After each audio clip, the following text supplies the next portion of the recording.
On today's episode of the CLS Experience, we have a very exclusive treat. He's a force for change, a disruptor in the world of coaching, and a beacon of innovation, big facts. Known as the #1 thought leader in coaching, he is the author of several books, including the hit bestseller, The Coaching Habit, which has garnered accolades and endorsements from industry leaders worldwide, no big deal. His newest title, How to Work with Almost Anyone, is already making waves in the coaching community, and beyond his literary contributions, he's the visionary founder of Box of Crayons, a groundbreaking learning and development company that shifted organizations like Microsoft and Gucci from being advice-driven to curiosity-led.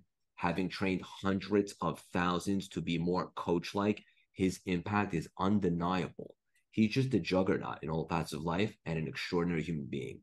Please welcome the insightful, transformative, and handsome, the game-changing Michael Bungay Stanier. How you doing, Michael? Beautiful. Yeah, I'm great. And I hadn't quite realized how kind of low and sexy your voice gets on the introductions. I'm like, oh, I'm excited to be here. Thanks, man. Yeah, my pleasure. And it's no secret, this is the second time we've collaborated in Yeah, just a week. We had you on the show last weekend with Meltzer and I, the Paradigm Show. We had so much fun. we Uh, did. it was only natural to continue, and hopefully this is just the beginning. For our audience, for about 6 million listeners now on the podcast, if you weren't familiar, my best suggestion is to do a deep dive, play catch up, read his book, check out his content, find out everything there is that's going on. What I think is most valuable today is we just have an unbelievable conversation. Before we dive in, we're going to get a little weird. You ready for me? I'm so ready for weird. Bring it. When you wake up every day, for you personally, what are Yeah. some non-negotiables for you? Well, the first is, and this will sound pretty trite, but to have an espresso. I've got a good espresso machine and the Mm, ritual of making espresso. And when I'm at home in Toronto making coffee for my wife, it's just one of those ways of marking the day.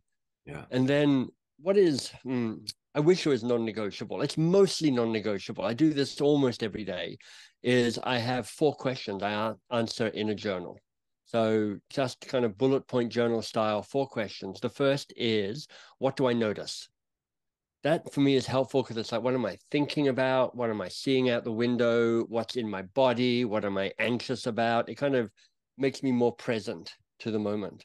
The second is, what am I grateful for? Because we just, you just know that that's the question. If there's a silver bullet question to a good life, it's practicing regular acts of noticing and being grateful. The third question is, what do I want? Which is really hard to answer. It's like the hardest of the questions.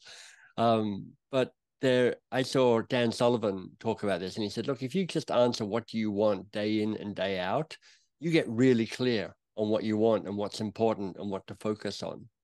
And then the fourth and final question I answer at the start of a day is, what's the one thing today? What's the one thing today? Because, like many, perhaps I'm slightly overcommitted. I've got too many to dos. I've got too many things I could be doing. I've got too many ideas. Like have you heard of the SOS, the shiny object syndrome? Of I've course. got that. Yeah. You're like, oh, yeah, I could do this. I could do this. So I'm like, rather than measuring success by me ticking off 10 or 20 or 50 to dos today, if I could only do one thing, what would be the one thing that would most contribute to the bigger goal, the bigger game that I'm playing? Yeah, this is unbelievable. I'm so happy I asked you that specific question. And one thing that came to mind with number five was addition by subtraction. Right? Yeah. Everybody wants to talk about what you have to add for more success, but what are some things we can actually let go of? Well, And, that's it. yeah, and then You of course, know, I go ahead. spoke to sorry to step on No, you. all good. I spoke to a friend of mine the other day, a great coach, a guy called Rich Litvin, and he said, what if you could only say yes to the tens? What if you had to remove anything that was 9.9 or less? I'm like, oh man, like I've removed all the sevens and less. I've removed most of the eights. So I have a pretty great list of things that I do. But if I couldn't even do the 9.9s, my job at the moment would be to remove stuff. Mm, And I love that book by Leidy Klotz called Subtract, where he said, look, human beings are wired to add things. That is what we naturally do. We add on. And if you can have the discipline to say, what's the stuff I have to stop? What's the stuff I have to remove? That is actually it's probably one of the least utilized forces of change. that's beautiful. I'm writing that down. If I'm being honest, it's unbelievable. So good. And especially nowadays when everything's at our fingertips, right? And everyone's like flaunting it on social media, or everything's so easy to access, so to speak. Yeah, It's easy to get caught going down the rabbit hole of if I need this or this or this new shiny thing. exactly. And so part of that comes down to, um, there's the what's the one thing on the day, but then you're going, what's the game that I'm playing? What's the big thing? I wrote a book a year and a half ago called How to Begin, Start Doing Something That Matters. And it's about how do you find a worthy goal, a goal that is thrilling and important and daunting. Thrilling, meaning it lights you up, it kind of speaks to you and your values.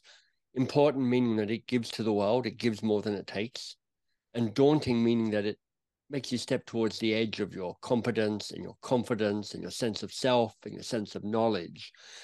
And there's work to be done to find a worthy goal. But if you can find a worthy goal, then it starts becoming really clear what your one thing might be. I think it's so fascinating that one of the things that you mentioned in your morning routine is thinking about what you really want, and also that that's actually really hard to do. And I It's imagine really hard. most people would probably think, well, that's so easy. Why is that so hard for us to identify what it is that we want? Well, I it's a bit like drinking a cappuccino. I think when you first answer that, you're like, oh, I can rattle off a few things that I really want. But repeatedly asking that question, or if you want to do it in a coach-like way, you go, so what do I want? And what else do I want? And what else do I want? So what do I really want? It forces you to get kind of closer to the bone, closer to the real heart of the matter, beyond the obvious and perhaps the slightly superficial and the maybe slightly shorter term. What are you really seeking for? When I was writing in my journal this morning, I'm just back from, I'm based in Toronto, but I'm just back from spending 2 months in Australia helping my mum move out of the family home of 55 years into kind of elder care. And she's having a really hard time of it. She's losing her memory a bit. She lost her husband, my dad, 2 years ago, and is really finding that hard. She's got all the anxiety all of us would have in terms of moving into a whole brand new place, and I have to make new friends, and I'm 82. How do I do that? And the thing that I want is what I wrote this morning was I want my mum to be as happy as possible. And that's really helpful because then I go, so how do I show up and actually contribute to that? And how I do that is I want to call my mum every day. Now, I don't always love calling my mum. I mean, sometimes I do, but sometimes we have the same conversation 8,000 times on a phone call, and sometimes it's her complaining, and sometimes it's a great conversation. But it's like if that's what I really want, so what? What's the 10 out of 10 action that would contribute to that? And the best thing I can do, short of flying back to Australia, is to call my mum every day. Now, there's a bunch of other things I want, but they're kind of less, they're more trivial compared to that more heartfelt desire I have. That was so beautiful. And it's so relatable to me because my parents are older. They had me a little bit later. I have one sibling, an older brother, my best friend in the world. But I know exactly what you mean when you say, sometimes the conversations could be a little pessimistic. Sometimes it's the same thing. But one day, we'll look back, we'll say, I wish I had more of those conversations. Right. Yeah. So you do it anyway, and you cheer them up and you make them happy. Well, that's right. I mean, I can't remember who I saw this from. Maybe the Wait But Why guy. Just talking about how many days left do you think you have with the important people in your life? And I'm like, how many days do I have left with my mum? She lives in Australia. I live in Canada. I've got the luxury of flying out and spending time with her. But if she dies in the next 5 years, which is statistically likely, and I got one visit a year back with her for a month at a time.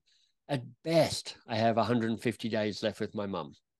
150 days, and by that I mean somewhere between an hour and 3 hours a day. So I've got at most 500 hours left. That's not a whole lot of time. So how do I choose to do something with that? Yeah. You just made it really real. And I think that's good Yeah, because that's a part of life, right? The end of a human experience. And to understand the odds, maybe it can create a little bit more of a sense of urgency. well, that's it. And a reminder that what you want, and what's limited and what do you need to say no to so that you can say yes to the things that matter most. This is kind of circling back to your point, which is about removal. One of the core questions, the strategic question from the Coaching Habit book is that one. What do you want to say no to? So your yes means something. And if you just say yes and you don't add the no's to it, your commitment means nothing because you're already full. A real yes requires a no to give it shape and weight and meaning. It's almost like in sports, the simple premise that you could lose gives all the meaning to winning. Yeah, right, exactly right. Exactly right. Yeah, that's awesome. There's so many places we could take this conversation. Of course, I definitely want to hit on the latest book. Yeah. How to Work with Almost Everyone. I'm just The curious. best title I've ever come up with for a book, by the way. It's awesome. I mean, for people listening, the most common experience when you're writing a book, I'm not sure how it was for you, Craig, but when I write my books, I'm like, all right, I got an idea. I think it's good. I think it's helpful. And I write the book and I spend almost as long trying to figure out the title, which is 5 words, as I do writing the book, which is 25,000 words. And you go back and forth and you take your best guess, but you're trying to, in 3 or 4 or 5 words, name a problem, hint at a solution of a problem, catch people's eyes, help them understand it in a nanosecond. But with this book, I came up with the title and I just went, oh, that is a good title. Now I have to write a book that actually matches the title because I've nailed the title. Yes, you did. I imagine there's some listeners right now saying, how come you included the word almost everyone? Yeah. Well, I think people already know the answer to that, because if I told you I got the secret to work with anyone, people would be like, I don't believe you. And have you met this person in my life? They're a nightmare. I can't work with them. And I'm like, the truth is I don't know how to work with everyone. I know how to work with many people. And I understand the value of saying, how do I build the best possible relationships with the key people that I work with, the ones that influence my happiness and my success? But the truth of the matter is, there are some people where I'm like, I'm not up to try and figure it out how to work with that one person. We've just got too much history. They're a sociopath. I feel too broken. I feel too wounded. I feel too whatever to actually make that thing. So it's kind of a nod to reality that, there are some people you can't work with, I think, or it's not worth the investment to try and work with them. There's some people you're already rocking it with, and then there's everybody else. And what if you could more actively figure out how to work better for those people? Yeah, and 100% agree with you. And relationships is the key, arguably maybe the key to life, right? Well, that's right. I mean, this book is written in the context of your working relationships, and this idea that work happens through people, so you have to figure out the people side to get the work done. But it's true that in writing it, I drew on all the wisdom from people like Terry Real and Esther Perel and Dan Siegel and John Gottman, these kind of giants in the world of relationships who have been thinking about intimate relationships and how you work better with or live better with your partner and your spouse. I mean, I'm like, there's so much there that can be translated and made helpful and accessible for people in a working relationship. Yeah. It's so interesting because relationships is the key. And I used to hear when I was younger, like it's not what you know, it's who you know. And to an extent, I think that holds weight. And there's you do many things great, but one of the things that you do such a good job of is explaining how to cultivate, nurture, and build strategic relationships. Well, that's it. So the starting point is to figure out who your key relationships are. Like you got a lot of people around you. And I use a very simple way of kind of metric, which is like, who's going to really influence my happiness and who influences my success? And so there's a different but related metrics because, your success is like, who's going to help me get stuff done? Who's going to help me open doors? Who's going to amplify the impact that I want to have, whether it's running your own business or running your own kind of small thing or being part of an organization. But then it's just like, what's the experience of working with people? And we've probably all had experiences, I know have, where I'm like, man, working with this person sucks my soul. I mean, they crush my Yeah. spirit. They diminish me. They make me doubt myself. Deplete. Yep. Yeah. It's and so when you look around and going, well, who are the key people? And typically you're drawing from a list that includes your boss, because as Bob Dylan says, everybody serves somebody. The team that you lead or that you're part of, colleagues who might be in different teams, collaborators, people who you're trying to build stuff with, clients, vendors. I mean, the disciplines and the kind of the tools that I teach in this book, I sit down with people who are like building my website. I'm like, tell me what it means to be a really brilliant client for you. And they're like, oh, nobody's ever told me that before, asked me that before. I'm like, well, I want to be your best client. But now let me tell you what makes a really good vendor for me. Like I've got some vendors who I love and I keep hiring and I keep paying them money. And I have other vendors who I fire because they disappointed me. Now, my guess is you probably want to be the first one, not the second one. Would it be helpful if I told you the characteristics of that vendor? They're like, yes, tell me, because I'm guessing otherwise. And it's that exchange of let's talk about how we work together before we plunge into the work that is the secret of this book. Yeah. It's unbelievable. And I know that you're big on that. And I think it's brilliant and revolutionary to ask someone, how do you feel when someone's a really good client, or what do you look for, or when you work with a really good vendor, like what do they possess that makes you feel really good about the interaction? That's so intentional. I never heard anything like that. Yeah, I mean, I stole this idea from a guy called Peter Block. He taught it to me 25 years ago. Peter Block's a kind of writer in the kind of organizational development and efficiency space, and he called it social contracting. I'm like, social contracting. It's a harder idea to grasp. It feels a bit abstract. Whereas this idea of, look, let me show you how to have a keystone conversation where you talk about how we work together before we walk in. And it makes absolute intuitive sense. And I've been practicing it for 25 years. So I know this works. The challenge, Craig, and you pointed to one of them, is it's not that common. People don't often have the experience of that conversation, certainly not kind of more formally done. Secondly, it always feels more important to start the work. It always feels more important to go, right, here it is. Here's what we're going to crack on with. Here's what we've got to solve. Here's what we've got to figure out. And it's like urgent or critical or exciting or shiny, or you're just in the habit of going, let's figure this stuff out. And there is a place for that. I mean, an urgent place. But before you do, like if you and I were like, hey, we're really enjoying this. What if we did something together? What if we co-created something? I went, that'd be cool. Let's imagine we're launching our own joint podcast together. Like I've run a podcast for 20 years. You've got a really successful podcast. We're like, what if we co-hosted a podcast? And we'd be right into it. Like I fly up to New York. We're sitting in a cool cafe somewhere, or we go to a bar and we're like drinking old fashions or whatever it is. And we're like brainstorming. We've got all these cool ideas. And I'm like, well, I know this person. And you're like, I know this person. And we're like, oh, this could be amazing. And we've been seduced by the work. But actually, where I'd want to start is I'd be going, all right, so when you've collaborated with people before and it's worked really well, what happened? I mean, what did you do? And what did you say? And what did they do? And what did they say? And what did both of you not do and not say that actually made that really tick? And when you've tried to collaborate and it hasn't really worked, it's just sucked or been a bit mediocre or fallen apart, what happened?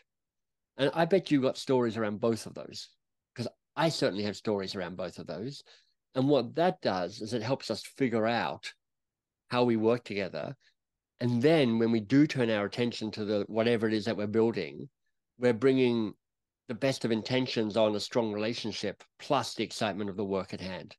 Unbelievable. I'm wondering, did you ever have a situation like that where it was so like sexy at first because you guys were all excited, but then when you asked that specific question, you realize that just maybe you're not the right fit for each other based on prior experiences? Yeah, I did. So I've done a decent amount of work with a company called X. It used to be called Google X. So it's kind of like Alphabet's Google's kind of future 10x betting place. And me and my company have done a bunch of work helping them. And there was a person who worked there who left. And she and I got on really well. We really clicked. And she's full of ideas. So she's coming like, how about we do this? How about we do that? She's partly in the world of marketing. She's partly in the world of development. And I'm kind of in the world of, exploring human potential and bringing out the best and unlocking people's greatness. So we have classic kind of founder style conversations, which are all full of ideas and devoid from reality. That's how founders roll. We're like, we could do this, we could do that. The people who are in ops on our teams are always like, I hate it when you, I'm always nervous when you come back from those conversations because you've made commitments and promises that are devoid, disconnected from real life. And, when we were talking and we had this conversation, I was just like, you know what? We are both classic visionary people.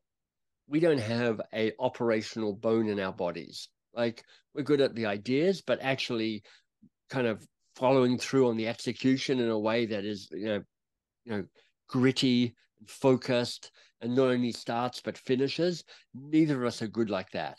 And I was like, we can't work together until we've got another partner who is like the operational genius that would make this work. She's like, that's right. And actually, she's gone off and she's found that ops person, but has built their own project together, the two of them. So they're up to super exciting stuff. And I was like, that would have been fun. And then it would have fallen apart in a kind of puddle of mediocrity. So I'm glad we had that check-in conversation. Yeah, that's good. It's just, you're so deliberate. And it's like putting your cards on the table. And then Right. kind of, I think about like you're overcoming the inevitable challenges or obstacles that will surface right from the get-go. I think that's really special. I think if people listening right now and they're able to apply that in different relationships in their life, not even just business, that could be so helppful and minimize so much potential drama or Heartache. chaos. Yeah, exactly. Yeah. Yeah, there's this. So the big idea in the book is build the best possible relationship with your key people, relationship that are safe and vital and repairable. The key tactic in the book is this keystone conversation, 5 questions to ask and answer so that you set the relationship up for success. And when you're making that insight, Craig, the 5th question came to mind. And the 5th question is the repair question. And it's this: how will we fix it when things go wrong? And the power of that question is not just the answers, although people come up with interesting answers. It says things are going to go wrong. How will we fix it then? It kind of moves you through the naive, hopeful place you start in, which is like, well, maybe this relationship will be flawless and nothing will go wrong and we'll like each other all the time and we won't have a single disagreement and there will be no conflict and we will always be in full alignment. We're like, here's the spoiler. It always goes off the rails. I mean, sometimes in a big way, sometimes there's, shouting and people waving their hands around, but more likely it's disappointment, a misunderstanding, a misspoken word, somebody didn't have breakfast. It's a thing that just dents, just kind of rips the fabric a little bit. And the question, how will we fix it when things go wrong? The real power of it is this combined commitment to fix it when things go wrong, knowing that things will go wrong. Not if, but when. Yeah, it's not an if. And that ties into another great nugget that you say, which is the relationships that last are the ones that get repaired. Yeah. And this isn't just me making that up. That's me reading across these people, like I mentioned before, Esther Perel and Terry Real and all these kind of huge thinkers in the relationship space. And as I read across all of their work, the 2 insights that I was taking was the relationships that last are the ones that get repaired. And part 2 of that insight, most of us suck at repairing relationships. Most of us hide or get angry or attack or just kind of think, oh, I've just got to endure it. Those of us who build the capacity to notice the tear, speak to it, ask for repair, figure out how to make it better. Not only do you repair it, in some ways, this is a way you make that relationship better. I mean, you may have heard the counterintuitive research from kind of the retail world. If a brand screws up, but then does a brilliant job at fixing the mistake, the person is 10 times more likely to refer that brand or that product to other people than if they'd never screwed up in the first place. Like, it's counterintuitive, but it makes sense, right? If they're like, oh, they disappointed me. Oh, wow, they amazed me. How they fixed that disappointment. You're like, yeah, I'll talk about this. This was a great experience. Um, you know, Something actually just came to mind. yeah, Like my meal prep company, they actually sponsor the show, and I worked with them before I even reinvented myself. And one time there was a problem with the shipping, and it didn't come when I expected. But the way they handled that misstep and yeah, made up for it, it strengthened my relationship with them tenfold. exactly. So you are the living embodiment of that. And I think the same is true when you actively repair a relationship that's got a bit dinged, where you're like, you know what? We figured that out, and we both figured it out, and we both have a commitment to it, and it deepens the vulnerability and the trust and the resilience that is now in that relationship. Yeah, it's unbelievable. I have like a dopamine here right now. I just love talking to you. It's true. You're one of the best coaches on the planet, in my opinion. And I wanted to ask you about the role of curiosity Yeah, in effective coaching. yeah. Well, it's everything really. Um, and a big part of the work I do is trying to, I'm going to call it unweirding coaching for the rest of us. So there's a bunch of people I'm sure who listen to this podcast who are coaches and they love it, and they probably know my name because that's one of the small ponds where I'm a biggish fish, which is like in the world of coaching. And they're like, I get coaching, I love it. It is about unlocking potential. It is about being the best version of yourself. It's about finding and connecting to your ambition for yourself and the world. But honestly, coaching comes with a lot of baggage for a lot of people. They're like, oh, I don't know. I've met some life coaches. They're all a bit kind of weird and woo woo. I was like shouted at by a sports coach when I was growing up doing push-ups in the mud. That wasn't great. Executive coaches seem to be just people who were ex-CEOs who got fired. So I don't know if that's not me either. So what is coaching? And for me, the behavior, rather forget the label, forget the job, it's a behavior. And the behavior is this: can you stay curious a little bit longer? Can you rush to action and advice giving a little bit more slowly? And that's where magic starts to happen. And you don't have to be coaching somebody. It's about staying curious with somebody, because everything changes. I mean, if you're a boss and you're trying to manage somebody, curiosity, being more coach-like, really powerful. If you're a parent and you're trying to bring out the best in your teenager, being curious and staying curious and taming your advice monster, really powerful. If you're just interacting with other human beings, curiosity uh, allows you to get over to the other side, to the other person, and actually Build, be present with them. build rapport. Build a rapport. You know, there's a philosopher called Martin Buber, and I don't know much of his work, but I do know this about him. He talks about two fundamental relationships. There's an I-it relationship and an I-thou relationship. I-it relationships are a bit mechanical, a bit transactional, a bit, you scratch your back, I scratch your back, kind of passing. I-thou relationships are where you get to kind of connect with that other person in that kind of full, messy glory that you are and that they are. I-thou relationships are what, bring your life forward. It's like what nurture you, what kind of nourish you in a deep way. And to be in an I-thou relationship, you have to be kind of present to all of the stuff you are. So that's why the work that you and I both do, which is like this reinvention process and kind of bring out the best of yourself, is so a part of it. But it's not just about you. It's also about you actually being present and curious enough to see that other person and kind of connect to that other person as well. That's it. So coaching, curiosity, sure, because, coaching is mostly about asking good questions, and good questions is the manifestation of curiosity. But I want to go deeper than that. I'm like, curiosity is a deeply human act that allows you to connect and see another person. It allows you to figure out what the real problem is, so that the work that you do is the important thing. You know, where we went to, which is like, what's the one thing? You know, curiosity is the start of that. It's a way of showing up with more aliveness and more connection to the world. Beautiful. And in passing there, you mentioned the advice monster. Yeah. And I've heard you talk about that, and I think I know what you mean, but I think that would be really valuable for the listeners as well. What is that, and how can somebody tame it? Yeah. So I have a TEDx talk about this. So if you look up Taming Your Advice Monster, you'll find me talking about that. Oh, my favorite comment in the TEDx talk is somebody in the early days wrote, "I tried to watch this, but his trousers were too tight."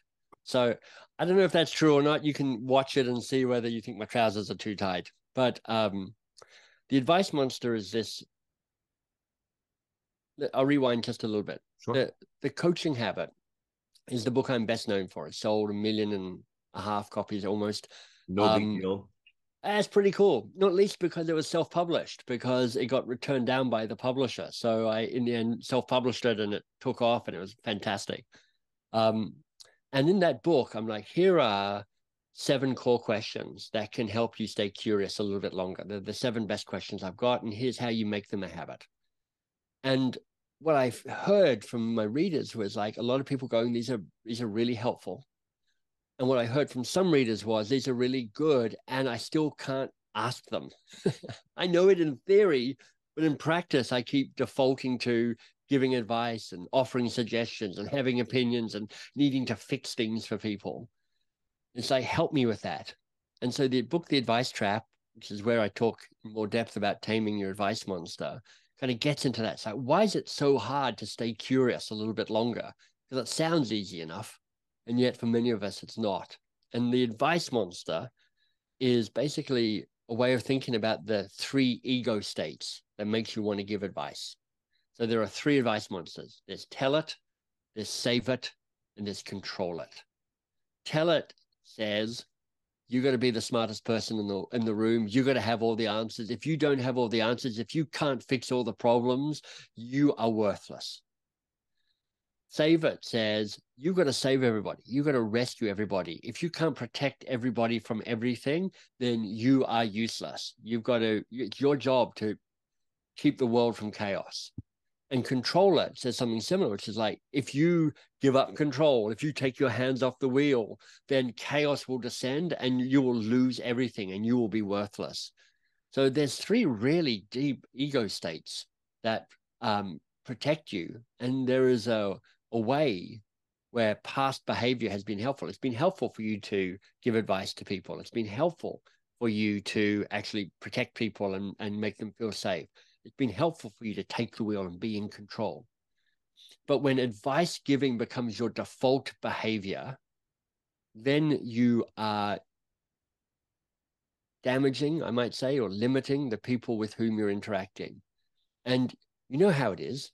We've all got advice monsters. You know, somebody starts talking, and after about 3 seconds, your advice monster kind of looms up out of the dark and goes, "Oh, I'm gonna add some value to this conversation." And you kind of stop listening, and now you're just waiting for them to take a breath so you can, like, let me tell you what you need to do. Let me interrupt. Yes. You know, there's this research that says family doctors, GPs, interrupt their patients on average in the first 18 seconds of a conversation, which I always thought was unfair to GPs, because I reckon most of us interrupt another person in the first 20 seconds or so. We're so keen to be helpful. So true. And so the advice monster is to just help you recognize, oh, this is the driver that's making me want to add value. I want to stay curious a little bit longer. I want to rush to action and advice giving a little bit more slowly. It's not to say never give advice, because there's a place, it's really important to give advice. Just a little slower, and noticing which is your main advice monster. Is it tell it? Is it save it? Is it control it? Helps you start noticing your default action. And when you notice your default action, you can start changing your habits. it's so funny because not only does that maybe inhibit somebody from finding the right answer or generating their own curiosity because you're so you want to cut them off, it's okay, but it also sometimes it makes the other person a little defensive. It's like, just Sure. hear me out. Like, I don't need Tony Robbins right now. I just want to open up and have a conversation. I know Right. I've been guilty of that in the past, where someone's like, I just want to vent. I don't need the answer right now. I just wanted to get that off my chest, and now it makes sense. I understand. I learned. There's a number of reasons why giving advice so quickly doesn't work. The first is almost certainly the first challenge that they show up with isn't actually the real challenge. But if you're like, oh, I know how to fix this, you're like, okay, now I'm trying to fix the thing that isn't yet the real thing. Secondly, your advice is not nearly as good as you think it is. We all think our advice is amazing, but it's just not as good as you think it is. It's got all of your limitations and your biases built into it. Thirdly, and this is to the point you just made, so often the most powerful coach-like interaction is not an answer. It is having somebody feel seen and having somebody feel heard and having somebody given some space to figure some stuff out. If you can shift your understanding to the most valuable thing I can do is not give them a fast answer, but to see them, to hear them, to help them, give them space to figure stuff out and help them get clear on what the real challenge is, that revolutionizes your relationship with that person. Whether they're your teenage daughter, whether they're your boss, whether they're somebody on your team, whether they're a key client who you're hoping to succeed. It's like, stop thinking that giving the answer is the most valuable thing you can do. It's about fifth on the list most of the time. Yeah. And I noticed for myself, like, when I need to be better, I think we can all improve a little bit.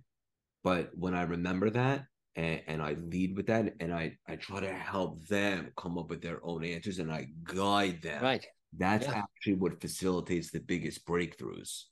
So let me give your listeners and you a script I use to help with Yes. that, Yes. because there is nothing harder when somebody comes to you and goes, hey, Craig, how do I ... And your advice monster goes, mate, now's the time for you to finally unload 30 years of wisdom, because they literally asked you for the answer. So give it to them. And you're like, okay, I've learned about advice monsters. I'm going to slow down the rush. So here's the script. You go, hey, Michael, that sounds like a real challenge. I've got some ideas, which I'll share with you. But before I give you my ideas, what ideas have you already thought of? And I promise you they will have thought of something. And then you go, that sounds great. What else could you do? And then you go, that sounds great. And then you go, what else? This is great. What else could you do? What? This is great. What else could you do? Well, is there anything else you could do? So what you do is you slow down your rush to advice.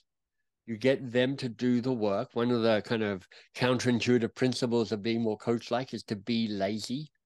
Stop working so hard. Let them do the work, because when they're doing the work, that's when the new neural pathways are happening and being formed in their brain. That's when they're literally getting smarter in front of you because they're figuring stuff out. They're having aha moments. And then when they run out of ideas, you go, I love all of those ideas. Let me give you one or two of my favorites. And now you get all their ideas out first, and then you come in at the end and you're doing two things. One is you're fulfilling your promise to say, I'll give you some of my ideas. Secondly, you're not giving them ideas they've already had themselves. So you're not being redundant. You're not telling them the stuff they already know. You're adding value. And in doing so, you're kind of reminding them that you're still a helpful, useful, valuable person who knows some useful stuff. So you're cementing the relationship because you're actually helping them out. Yeah. So you're still being helpful. You're still giving some good ideas. You're just changing the process so you help them do the work early on. I really want to hammer that home because I think it's so helpful. Tell the audience again so they can write it down. What was the question that you Sure. asked? Yeah. So somebody comes to you and says, hey, Michael, I want to have, Craig comes to me and says, Michael, how do I do this? And I'm like, Craig, that's a great question. You know what? I've got some experience with this. I've got some really good ideas for you. But before I tell you my ideas, Craig, let me ask you, what idea do you already have about this? What are your first thoughts? Take your best guess. And Craig will go, okay. I'm often nodding my head because I'm priming them non-verbally to get excited about this. I'm like, Craig, this is great. What are your first thoughts around it? What are your first ideas? And Craig was like, okay, well, how about this? I'm like, brilliant. That's great. What else could you do? And he's like, oh, this. And I'm like, yeah, fantastic. What else? And he's like, okay, great. And I'll go, great. This is amazing. What else? Yeah. And you're like, what's your phrase? You say, you got a catchphrase. It's something like you go, that's unbelievable. That's a very Craig thing. That's unbelievable. That's great. So and Craig's like, I just feel so rewarding. And I'm saying this regardless of the quality of the ideas, because I'm not judging their ideas. I don't want to go, yeah, that's not a good idea, is it, Craig? That's pretty mediocre as idea. No. I mean what my friend Mark Bowden calls the yes state, where I'm like, my job is to acknowledge and encourage. This is great, fantastic. I love it. Interesting. If they come up with a ridiculous idea, I'm like, maybe, yeah, sure, okay. What else? And then finally, is there anything else? When I feel that they're running out, is there anything else? It's like, I'm going to keep the door open unless you want me to close it. And Craig goes, no, I'm done. I'm like, brilliant. I love all of these. Let me give you one or two ideas that I've got that might be helpful. This is really smart because it means that if I'm the boss in particular, my ideas don't suck the oxygen out of the air. Because if you're the boss and you suggest the first idea, everybody goes, great idea, boss. I love it. Let's do your idea because you're the boss. Mm-hmm. So now your idea is just one of a few ideas. So I go, okay, here are a couple of ideas I've thought of, this or this. And then I'll go, so Craig, you had a ton of ideas. I added one or two. Which of those feels like it would be most interesting for you or would have the most impact or are you most excited about? And then Craig will pick an idea and I'm like, brilliant.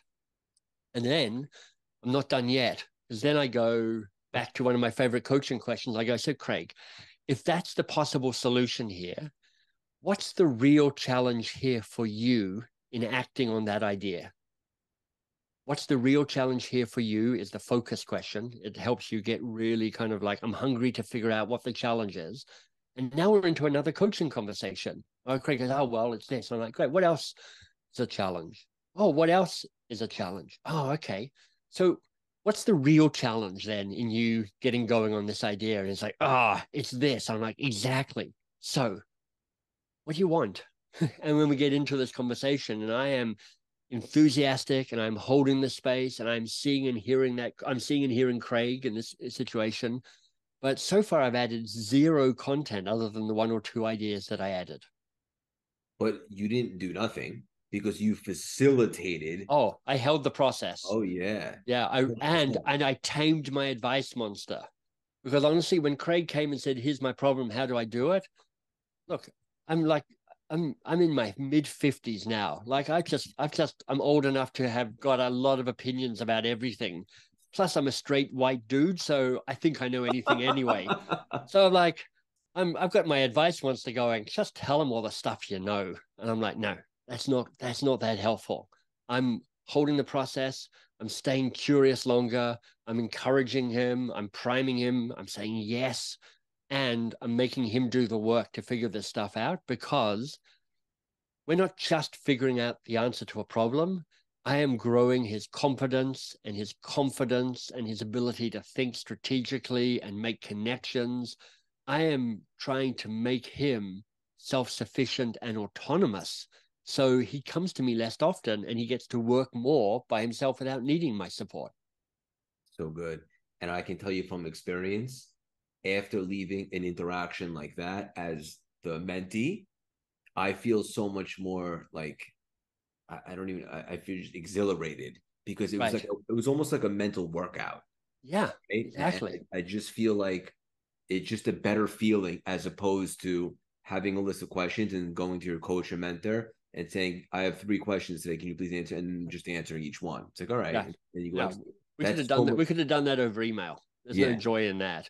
No, that's so much. Here's how I'm going to make sure you leave feeling even better. Because it's like, okay, we've got a couple of minutes. This is how I would wrap it up. We've got a couple of minutes before you got to go. Craig, we covered a ton in our 20 minutes coaching. Let me ask you this. What was most useful or most valuable for you in the conversation we've just had? And now what I'm doing is I'm forcing him to find the value and name the value. I didn't say, was this useful or was it valuable? Because I don't want a yes, no answer. I'm like, what was most useful or most valuable? And he's going to name it. And so three things happen. One is he embeds the learning. So he's like, oh, I've got it. That's the insight. That's the thing I'm taking away from this. Secondly, I get feedback. So I'm like, oh, that's interesting. That was the thing that landed most for him. That tells me a bit about the process and about me and whatever else.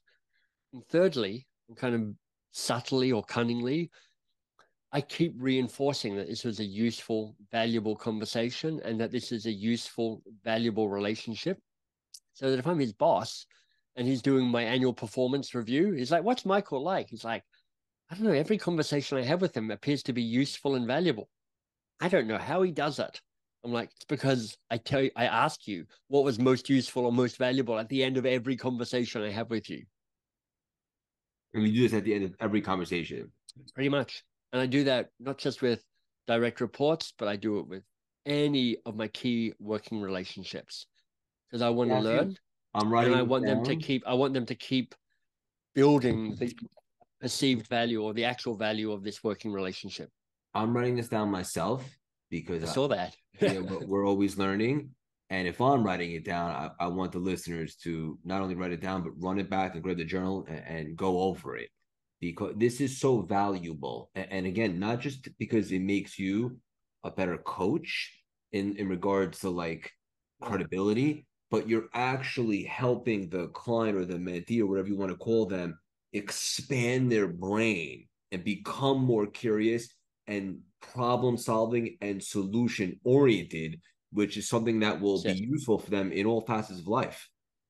And just to say, you don't have to call yourself a mentor or a coach to do this. This is just a human conversation, yes, fueled by curiosity and a few smart questions, which will deepen insight, increase courage, increase a sense of self-sufficiency and confidence.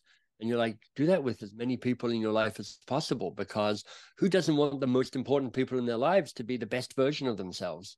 Yeah, it's so good. And I love how you'll wrap up a conversation with what in this conversation was most helpful or useful. Yeah. Not only because then they realize that you did a good job in facilitating, but then they're more likely to not forget the nuggets that they just went over. Right.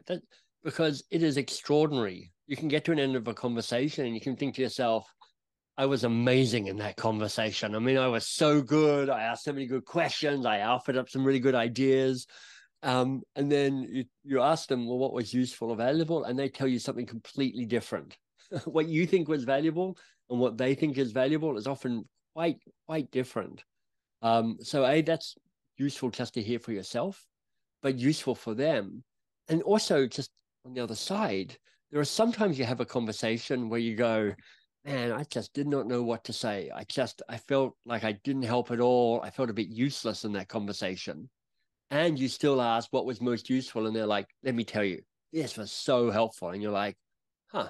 And it's a way of you just kind of externally validating kind of the ongoing impact that you're having with people. And also, it's great feedback. It is great feedback. You're like, oh, do more of this, do less of that. Yeah. And the last thing I wanted to ask you before we land the plane, I imagine this is a big part of, maybe not, in terms of um, employee retention, is having conversations like this. Yeah.